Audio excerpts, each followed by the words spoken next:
The, the number of children being diagnosed with all manner of mental health conditions is going up on both sides of the Atlantic. The New York Times, I think 4 weeks ago, had a front page headline article about a teenager who was on 10 different psychiatric medications, if you can believe it. 10. That's inexcusable. It shows the utter bankruptcy of the psychiatric system. Rather than looking at the root sources of why this teenager is having her angst and her difficulties, they just keep trying to soothe the symptoms by adding more pharmacology. 10 different medications. Nobody should be on 10 different psychiatric medications. Nobody in the world should be on 10 different psychiatric medications. What do we do? What is the solution ultimately to this crisis? Well, the first step, I'd say, on both the social and individual level is to wake up. It's just to get that what we think is normal is not normal. Once you get it, then we can start inquiring about, well, what are the beliefs that run my life, and how did I acquire those beliefs? Some years ago, I was leading a retreat with ayahuasca, and one of my children came to visit one of these retreats, and that child came to me with tears in their eyes. Dad, you're almost like a guru to all these people. Why can't you be like that at home? And these were tears of rage is what they were. There was such a gap between how I showed up out in the world and then how I showed up at home. It's more like you have to be a complete person, in all aspects of your life, when you're not looking for the outside to complete the emptiness inside.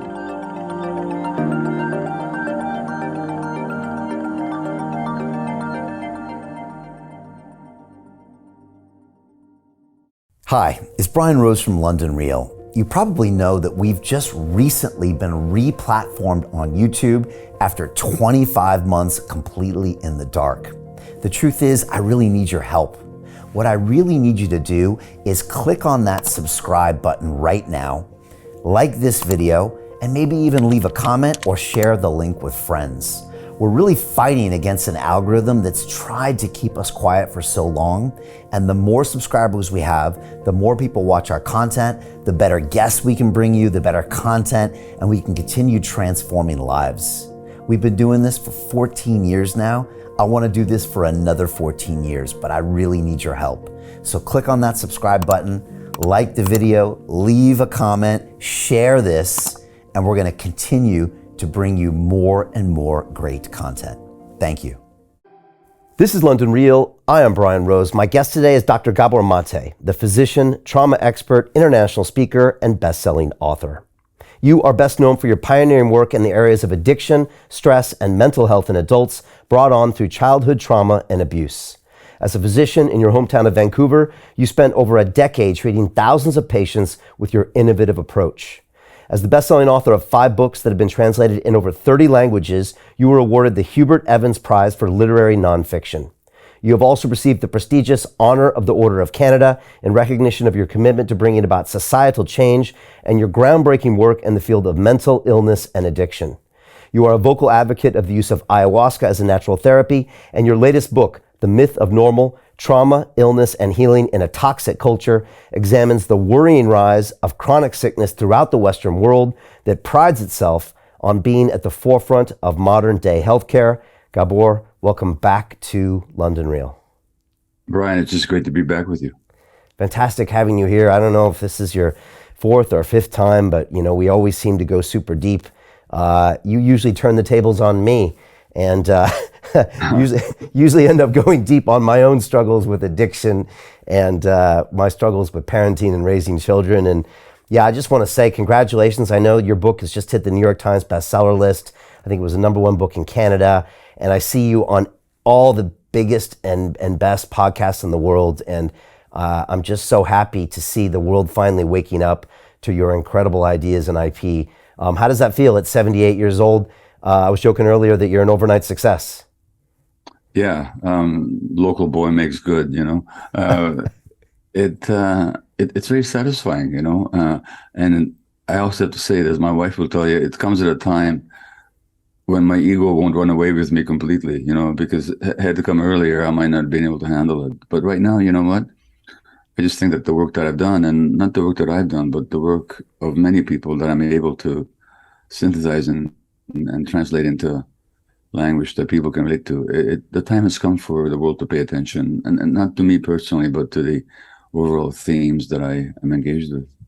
And why do you think now that you're getting so much recognition? I mean, I know you haven't published a book in what, 3 or 4 years? And again, Make that 13 years. oh, 13 years. Wow, since you published. And again, I think you and I were talking earlier, people know your material through conversations you've had on independent media, including our show over the years. Maybe they were waiting for a good reason to have you on, and then you have this groundbreaking book that you've spent so much time on and co-wrote with your son. Was this just kind of a perfect storm for finally you being out in the open and being in the front pages? Well, I think quite beyond me, in the last 10, 15 years, there's been increasing awareness on the part of more people that something is fundamentally wrong. As a society goes into crisis, which Western society clearly is facing, more people start looking for answers. They start looking for the roots of problems rather than just, how to deal with the symptoms. And so my work has coincided with that. And so, and when you say perfect storm, then in the aftermath of the COVID epidemic, which I know you've covered from various angles, people are hurting. Should we go back to the normal? But then people say, well, what was the normal before? Wasn't so good, was it? So I think more people are asking questions. And so anybody who has some degree of answers and wants to delve into the deeper issues, like myself, we get some attention now. Yeah. And you mentioned COVID. I think the last time you were on was April 2020. Everything was just starting to happen. You were in that room, I remember. We had never done a remote episode before. Usually you're in London, in my studio in the chair right across from me. And you were talking about what you were trying to deal with there in Vancouver. And I know that was also a chance where you canceled all your travel arrangements and you actually had the chance to work on this book and also see maybe all this additional trauma going on in the world because of all of that lockdown. Maybe talk a little bit about that and then jump into the book. I mean, The Myth of Normal really talks about these chronic disorders and these mental disorders that now seem to have become normalized. But if you look back 100,000 years ago, it wasn't necessarily what we were experiencing as hunter-gatherers, was it? No, it wasn't. Well, the pandemic, whatever side of the vaccine debate or the mandate debates one finds oneself on, but globally, the pandemic certainly revealed certain aspects of our society that we should have been aware of before, but we weren't paying maybe that much attention to. For one thing, didn't it just teach us how important human contact and communal presence is? Didn't we just suffer because of the isolation? Now, whether you agree with the policies, I'm not getting into that debate now, but it certainly taught us the importance of each other, of the we that contains the me, and no, but on the other hand, loneliness has been rising in Western societies for decades, to the point that Britain, where you live, has had to appoint a minister for loneliness. And loneliness is as much of a risk factor for illness as smoking 15 cigarettes a day. So COVID certainly brought that home, or ought to have brought it home. Then, when you look at who was most prone to get COVID, it did happen to be the most ostracized and least privileged segments of society, the Black, immigrant, colored populations of so-called colored in the States and also in the UK. They were more prone to get infected and to die of the infections. So again, the impact of inequality on health has been studied for decades in Britain by people like Sir Michael Marmot and Richard Wilkinson and others, and documented. The social gradient in health has been documented for a long time. COVID again brought it home. COVID also brought home, again, and no matter which side of the debate you might find yourself on, but the importance of looking for social solutions, for really working together to work our way out of a crisis. So all these factors have been, on the one hand. On the other hand, COVID also increased the rate of people using drugs and addictions, which shows the role that trauma and stress plays in people's self-soothing behaviors. under COVID, the incidence of child abuse went up. More children end up in emergency wards with injuries. Domestic violence went up. So again, the role of stress and the underlying trauma that get uncovered by a social crisis. There's many lessons in COVID that, looking back, we could have learned earlier, and perhaps we'll learn them now, but I'm not so sure that we will. But again, COVID highlighted some of the tensions and contradictions in what we call the normal. And now in a post-COVID world, I think it is at least post-COVID-ish, like what are some of the glaring issues that we're facing? Is it something like the teenage mental illness and suicide issues? What are the big things on your radar that really you want to talk about with a book like this to get people's attention that something's not right here, something's not normal? Well, you began your question by referring to teenage mental health. The number of children being diagnosed with all manner of mental health conditions is going up on both sides of the Atlantic. The New York Times, I think 4 weeks ago now, as we speak today, had a front page headline article about a teenager who was on 10 different psychiatric medications, if you can believe it. 10. That's inexcusable. It shows the utter bankruptcy of the psychiatric system, that rather than looking at the root sources of why this teenager is having her angst and her difficulties, that you just keep trying to soothe the symptoms by adding more pharmacology. 10 different medications. Nobody should be on 10 different psychiatric medications. Nobody in the world should be on 10 different psychiatric medications. The rise in childhood suicides, the articles, at least on this side of the Atlantic, but I know in Britain it's the same case. Articles in the New York Times and the New Yorker wringing their hands about the alarming rise in childhood suicides.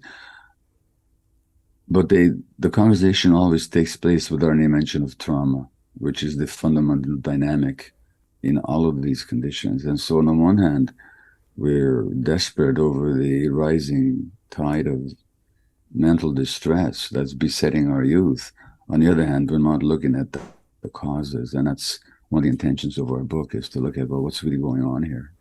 Let's talk about trauma a little bit, because I distinctly remember you being here in London 4 or 5 years ago when we sat down and we were talking about, I'd gone to run an Ironman race, and my nemesis on the race was John Joseph, and he had suffered some childhood sexual abuse. And I was kind of revisiting some of the issues of my parents getting divorced when I was 7. And I remember I casually remarked to you, Gabor, I said, well, my trauma was nowhere near as bad as John Joseph's trauma. And you said, hold on, Brian, that's not true. Because if you didn't properly, I think, process it mentally, it's very hard to quantify trauma. You know, you might say, well, this was an act that seems more damaging than this. But, you know, you had a great way of trying to explain trauma. And I know in the book you talk about a capital T and maybe a small t trauma. Did I understand what you were saying to me right? And how do you kind of talk about or explain trauma to people? Yeah, I think you got it. The first principle to understand is that trauma is not what happens to you. So if you look at John Joseph's case, in your case, you might say, well, he was really traumatized. I wasn't, because you're looking at what happened to you. But trauma is not what happened to you. Trauma is what happens inside you. So trauma actually comes from a Greek word for wound. So trauma is the wound that you sustain. It's not the hit, it's the concussion, you know, and everybody reacts differently to external events. So first of all, trauma is the internal wound. That's the first point. The second point is an exercise they often do with people. When they think back to their own childhoods, they don't see it as a big deal, but then have no standard of comparison.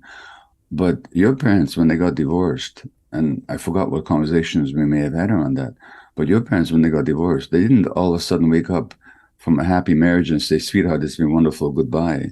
There would have been years of tension, you know, and maybe, I don't know what happened in your family, but I mean, I know what happened in my marriage, you know, and there's a lot of tension in a home which ends in divorce. Now, if you take one of your children and plug them, just imagine with your home, with your spouse, that same degree of tension or rancor, unhappiness that led to your parents' divorce. Imagine one of your children living in that environment for years. Would you still dismiss it as no big deal? You know, clearly you would say, this child, I wouldn't want my child to go through that degree of difficulty. So we tend to dismiss our own experience as irrelevant when we compare it to others. But there's no comparing trauma, because trauma is not what happens. It's the wound that you sustain inside. And when you mention the small t and the big T, sexual abuse is what you call a big T trauma. I mean, that just really hurts. But you can have the wound sustained, especially by sensitive kids, in homes where nobody abused them, but they didn't meet their needs for emotionally being seen and understood. Maybe they had to deal with a parent who was depressed, or a parent who was just emotionally unavailable, like I was to my kids, and those kids are still wounded. So again, trauma is that wound. It's not the event. And from that point of view, it's almost irrelevant. Although I do delineate the big tree from the small tree, in practice, the degree of wounding, it's almost irrelevant to make those distinctions. Yeah, you really taught me that, because when my parents got divorced when I was 7, I didn't really have anyone to talk to about it at the time. Therapy wasn't a thing. There were, nothing online obviously back then, and I think I was just left to kind of stew in my own issues. And my personality was different than my brother, who was 2 years older than me, than my sister, who was 4 years younger than me. We all dealt with it in our own way. And for me, it was just to believe that I could never trust anybody in the world, that it was just going to be me against everything else. I had to be self-reliant. I couldn't rely on anybody. So just imagine for a moment one of your children in that situation, how your heart would break for them, and that was your situation, and it's the situation of a lot of children in our society. Yeah. And so there's the big T's, but those small T's can be there without us necessarily knowing, and they can add up over time, right? That neglect, or that low level of criticism can just add up over time, to where obviously that's being manifested in what we see today by these large-scale societal symptoms that you're observing. Well, when you talked about your sense that you can't trust anybody, you can't trust the world. I mean, that's devastating for a child. Now project that into the COVID crisis, and all the mistrust and all the suspicion and all the rancor, I mean, on all sides. To me, it didn't just speak about the urgency of the issues being discussed. It's also talked about who was doing the discussing. A lot of people who didn't trust, but the lack of trust. Now, there's all kinds of good reasons not to trust governments and corporations and so on. I mean, I talk about that in the book, there's all kinds of, overall, I don't have a conspiracy theory view of the world, but there certainly are conspiracies that we know this all the time. People telling us lies and selling us stuff we don't need, and telling us it's good for us when it's bad for us, all this kind of stuff. But at the same time, a lot of the suspicion and rancor that I saw on the COVID debate, I was seeing the impact of childhood trauma, where people just couldn't even consider another point of view, no matter from what side, and just the suspicion, well, if a child is given the sense early that the world is not trustworthy, that's going to show up in politics. That's going to show up in our social discourse. Right. So I see what you're saying. It was almost like the COVID perturbed the system, and from that tremor, you could see the embodiment of perhaps decades of trauma on a society, on the world, and now you could see these reactions that just didn't seem logical, normal, but we had never had a society this traumatized. And so that's I guess that's what you witnessed when you saw that. That sums it up.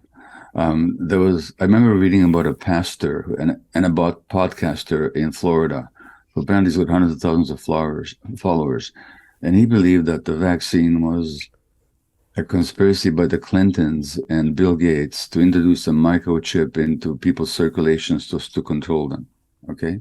Now, if this guy went to a doctor and said, I believe that there's a conspiracy to put a microchip into my circulation so that I could be controlled, he'd be diagnosed as a paranoid schizophrenic. But when you put it into the COVID debate, it sounded plausible to a lot of people. Now, it's not that I put conspiracies past the Clintons or the Gates or anybody, anything is possible in this world. But I don't For one thing, I don't think they have the technology yet to introduce microchips into people's circulations through a vaccine, on the most basic level. But when I thought about that man who had that theory, I thought, well, at some point, from an emotional point of view, it makes sense, because I'm pretty sure that at some point he probably was very small and very helpless, and people were controlling him in a way that was harmful to him. In other words, he was projecting into the political debate a personal experience of trauma, not realizing that that's what he's doing. So that, to me, there's always a kind of emotional sense behind even the most fanciful ideas, that even if the content of the ideas seems self-evident nonsense, the emotional contact, I think, comes from trauma. Okay. Yeah, you mentioned medication earlier, and I'd love to talk about it. I think you said at one point that 70% of all adult Americans are on a medication. Something like 70% are at least on one medication, yeah. And 40% are on two or more. That's the statistic that I saw from the Mayo Clinic, I think. What do you make of that? And as a doctor yourself, what is the right amount? What is the solution? What is the future? What does that tell you? So we can look upon pathology as individual misfortune or genetic inheritance. But that doesn't explain why I think the rising rate of people on medications, because genes don't change over a short period of time. Now, if you put aside the issue of individual pathology, and if you say, well, what's going on in a society, then you have to understand the scientific basis. This is not fancy. This is not intuition. It's not conjecture. People are actually biopsychosocial creatures. That means that our biology is very much affected by our psychology. And needless to say, our psychology cannot help be affected by our social relationships from in utero onwards. So we already know from lots of studies that the emotional states of the mother while she's carrying the baby has an impact on the brain development of the fetus and on the future physiology of the infant. You can trace this for decades after the pregnancy itself. So, in other words, the emotional states of the mother affect the physiology of the infant, but the emotional states of the mother are obviously connected to her social situation, her economic status, her own family history, her own history of trauma, her own race, and so on. So that what we call individual pathology is actually the manifestation of a biopsychosocial process. That's our scientific nature, or scientifically stated, that's our nature as human beings. So therefore, we can, now indigenous, by the way, I know you and I have both worked with indigenous modalities, and indigenous cultures have always understood this. They didn't have the science that we have, and thank God for the science that we do have. But our science has become so narrowed. So a friend of mine, a Lakota Sioux, partial Lakota Sioux, born American physician and psychiatrist, Dr. Louis Mel Madrona, told me that in his Lakota tradition, when somebody got ill, the whole community would kind of gather and say, thank you. Your illness manifests some imbalance in the whole community, so that you're not alone in this, and your healing is our healing. And from a scientific point of view, that's absolutely true. It's just that Western medicine ignores both that traditional wisdom and all the science that proves that traditional wisdom. So we really are biopsychosocial creatures. If that's the case, then if you want to look at the sources of the rising tide of illnesses, physical and mental, we have to look at social conditions and social relationships and the whole nature of the culture that we inhabit and the values that we live by and how we treat each other and how we interact with each other and the kind of stresses that we live under. That's just pure science. And again, I cannot emphasize the frustration sometimes that looking at the gap between what science has shown and what physicians practice, and it's not their fault, dear souls, it's because there's nothing in their education prepares them for it. Not only that, physicians themselves are so traumatized by their training that they just don't look at these issues because they're too painful. Can we talk about what you just said? Traumatized by the way they're trained with the hours. Yeah. or also with, I don't know all the details of what it's like being trained for a doctor, but I hear about the hours. It sounds like it hasn't really changed much in 50 years. It also sounds like it's an industry that's somehow co-opted ultimately by the pharmaceutical industry, and maybe it's to where there's just one solution. And then when you get out and you're a doctor, the economics of your practice mean that you're really writing blood pressure scripts one every 12 minutes to make sure you can kind of pay the bills. That's a lot of things wrong with the way we actually treat the mental and physical wellness of all of our citizens. What do you see there? Because obviously you're a doctor. It's absolutely true. So somebody once said, how do you create a cult? Well, you put them under authority and leaders. You give them a special jargon that they only understand. They give them a uniform. You separate them from their families, and you sleep deprive them. In other words, you send them to medical school, and there's a couple of interesting studies. One of them shows that the highest level of empathy a physician has is at the beginning of their training. Number one. Number two, there's this interesting little structure at the end of our chromosomes called telomeres or telomeres. Somebody won a Nobel Prize in 2015 for her Elizabeth Blackburn, an American researcher, for her work on telomeres. And telomeres basically are like the glue at the end of your shoelace. They keep the strands together. And we have 10,000 units when we're born. And as we age and as we get stressed, they fray and they shorten. And the shorter they are, the more aged we are, biologically speaking. So, for example, if you look at the telomeres of Black Americans, they're several years shorter than those of Caucasians, strictly because of the stress of racism. And now they looked at the telomeres of medical residents. They frayed, aged faster in a year than other people their age. So, these are the people, and in the book I talk about my friend, Dr. Lisa Rankin, who's an obstetrician. In her training, she is a resident, apart from the fact that she's sexually harassed by her professors. But one night, 4 babies died in the delivery suite.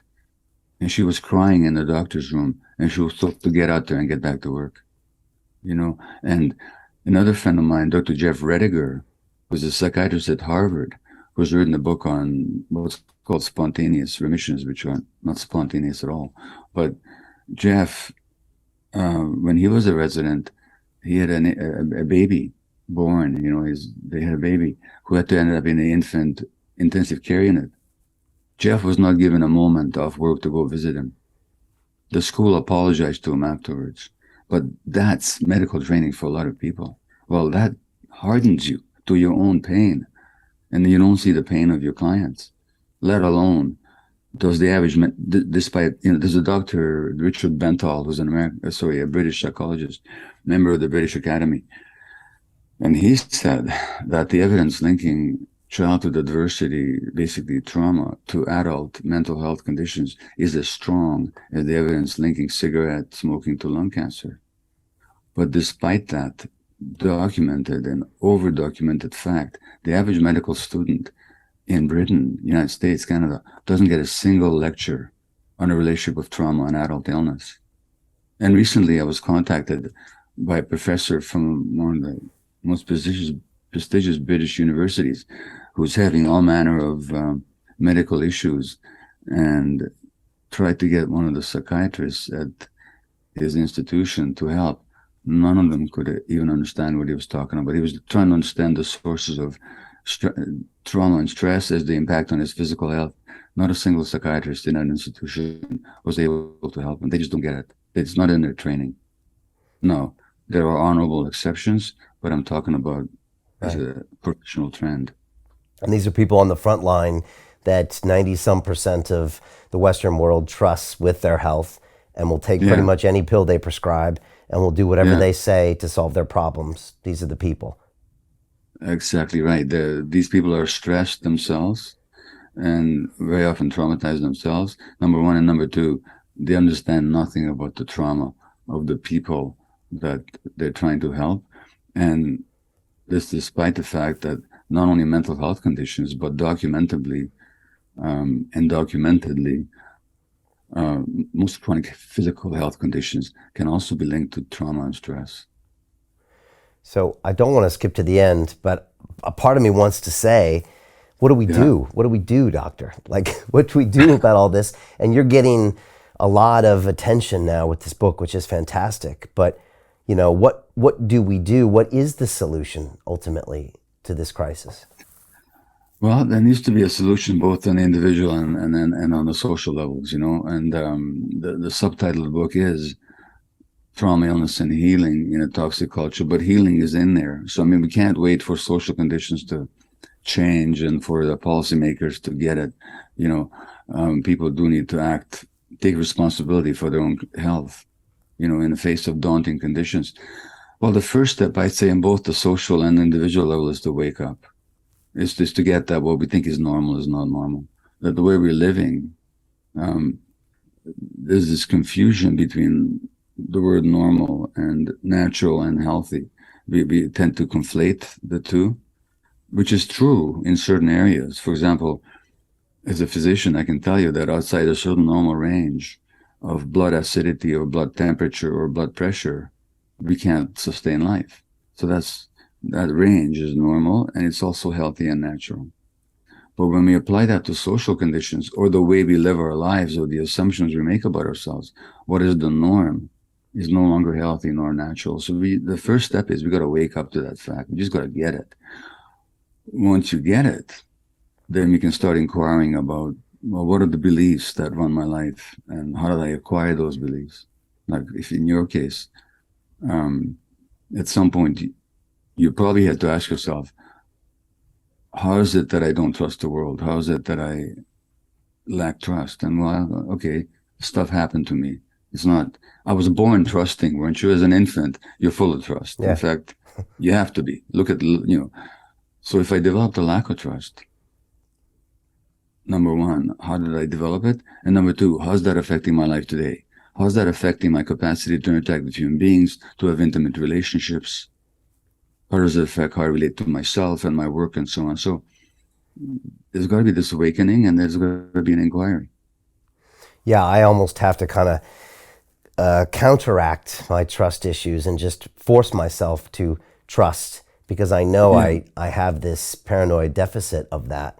So I'm a little more self-aware. I think after you and I spoke, when I was filming our last movie, Reconnect, I went home and actually put my mom and dad on camera and asked them about the divorce. I probably traumatized them by doing it. But I got... No, you didn't. You may have upset them, but you didn't traumatize them. Right, okay, that's a good point. I definitely upset my dad, I think.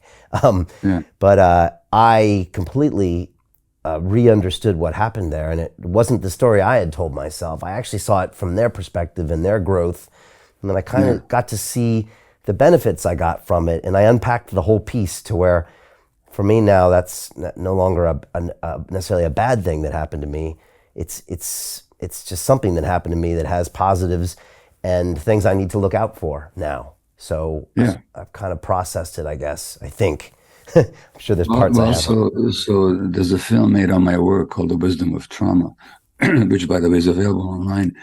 And one of the senses in which I mean the wisdom of trauma is that if you work it through, you do gain a lot of wisdom. You learn a lot, don't you, about yourself and the world. Not that we should deliberately traumatize anybody so that they can learn from it. I mean, there's other ways of learning, but the fact is that people that have worked through their trauma, like a lot of people, as you know, through the addiction world, who have really looked at their habits and where they came from, and they learn a lot about themselves. And to that degree, they become much more at peace with themselves and the world, and much more compassionate in their approach to themselves and to other people. So there's a wisdom to be gleaned from working through one's trauma. Yeah. You know, in the book, you talk about, you know, anger and rage and some other primal emotions like lust and fear. And you kind of talk about them as if it's something that we need to understand, that these are emotions, which means by definition, they're not wrong. And there's a place for them as opposed to just suppressing them. And I wanted to ask you about that because my boys are now 5 and 6 years old, Damon and Caden. And, you know, we have rage that happens between these two brothers. And sometimes it can result in a hit or a bite. And I'm constantly trying to manage it to where I don't want them to suppress it, but I kind of want to get them to observe it to where maybe they don't have to just behave, to react immediately to it. And I'm sure I'm doing something's wrong, but how do you get us as adults and maybe even children to get in touch with these primal emotions and allow them to flow, but also not allow them to dominate us? Yeah, I mean, I certainly remember the same dynamic between my two sons who were 3.5 years apart, and sometimes it was so distressing, because you want love in your family. You don't want these kids hating each other. Well, so first of all, sibling rivalry is as old as humankind. It seems like if you go back to Cain and Abel in the Bible, not a very happy outcome, but it's certainly that old. So much of it depends on how the parents. First of all, the oldest child never demanded that you bring somebody new into the house to dethrone him from the parents' attention. Why should he like it? Why should he not resent it? The younger child never had the experience of not being dominated by and kind of looked down on and resented by, or that's the youngest child experience by somebody older, and so there's going to be conflict there. By the way, especially in modern society, because the other thing we have to say here is that human beings were never meant to parent in isolated nuclear families. So that we evolved. You referred earlier to the hunter-gatherer phase, which even in the life of our own species, Homo sapiens, let alone our hominin evolutionary ancestors, which we're talking millions and hundreds of thousands of years. But just take the life of our own species. If the life of our own species, Homo sapiens, can be expressed in 1 hour, then until 6 minutes ago, we lived in hunter-gatherer tribes. When children were not stuck in a home, 2 siblings with parents who, one of them was away the whole day working at least, they were out there in nature, playing with multiple playmates of all ages under the benevolent gaze of adults. There you wouldn't have had this dynamic, right. So part of it is a function of our, what we like to call our civilization. But now that we're here, so one of the determinants of how this will go down is how do you react when this happens? If you can stay mindful and calm and connected and regulated, that'll teach the kids that it's possible to stay regulated in the presence of stress. If you get all uptight like I did and start yelling and so on, that just feeds the fuel for their fire, So part of it depends on how do the parents respond. Secondly, naturally, you can't allow kids to hate each other. You just can't allow the older one to beat up the younger one. You can't allow that. But the question is, who steps in? Is it a rageful, triggered adult? Or is it a self-regulated adult who says, no, your brother's not for hitting? And in that moment, you're not trying to teach anything. You're just simply trying to teach that this is not acceptable, period. But you're not teaching emotional self-regulation. Now, after the episode is over and you're reconnected with the child, and you're both calm, then you say, oh, you must have been very upset when you hit your brother. What was going on for you? You must have been very angry. That's when, so you don't try and teach them the language in the middle of the crisis, because in the crisis, they're in flight and fight mode. No learning takes place. So you wait till they're regulated and you're regulated, and then you have this conversation, and that'll teach them, oh yeah, there's other ways of handling this, so that's how you do it. Yeah. That's the first point. The second point, the third point I should say, is this. If this happens a lot, then you have to wonder what's frustrating the kids so much. Now, what frustrates kids is when the needs aren't met. And what's the kid's biggest need? Consistent, emotionally available, attuned adults giving them nurturing contact. So then you have to say, well, am I somehow, because of my own issues and my work concerns and my career drives, am I perhaps depriving them of that nurturing, loving contact that then frustrates them? Then they take their frustration on each other. In other words, we have to look at it from every angle possible, and then we can intervene in a very positive and humane and way that promotes their growth.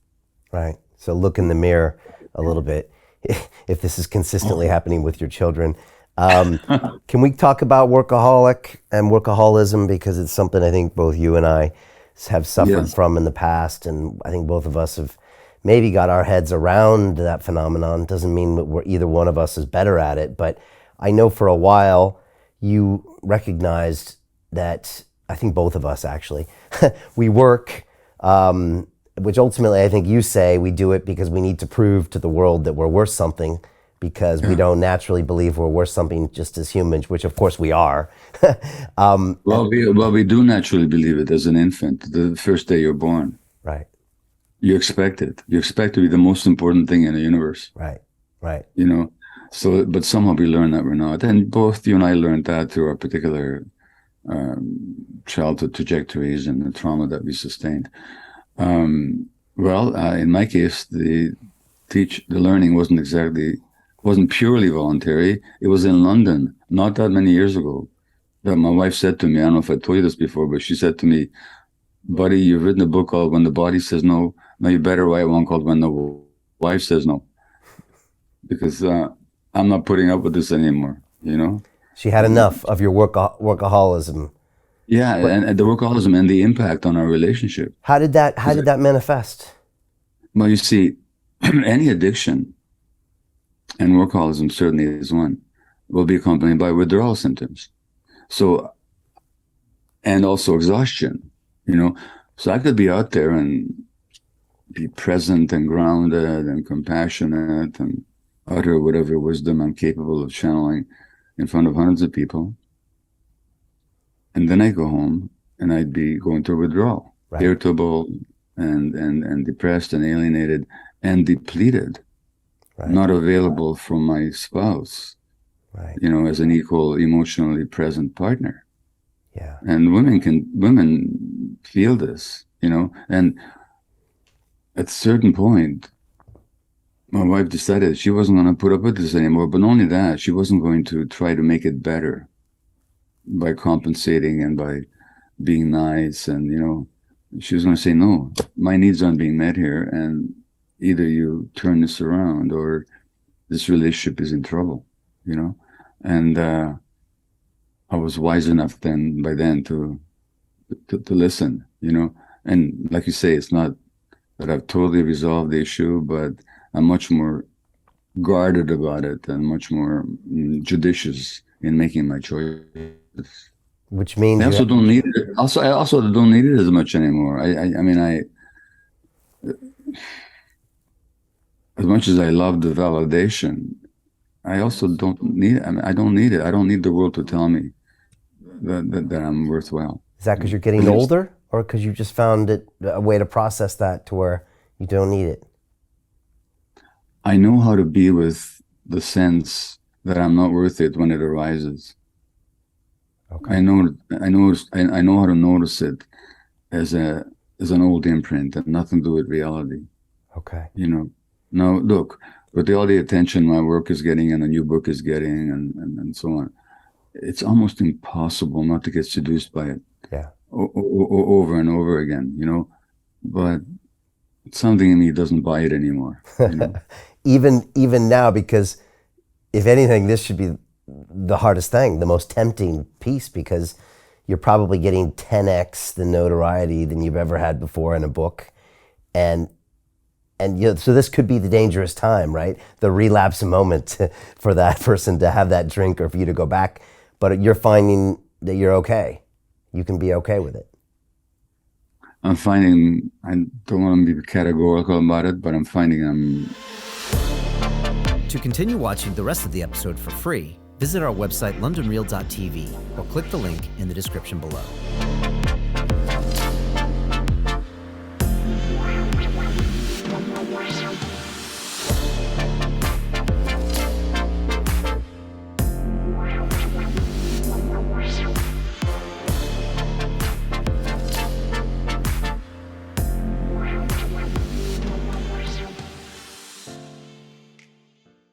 Most people will never see this opportunity. Dubai luxury transformation projects have historically delivered 40 to 90% annual returns. That is incredible. These were once reserved only for insiders with access. I spent 15 years on Wall Street and I learned this: the biggest returns always go to the people who get the call first. Now, you finally can.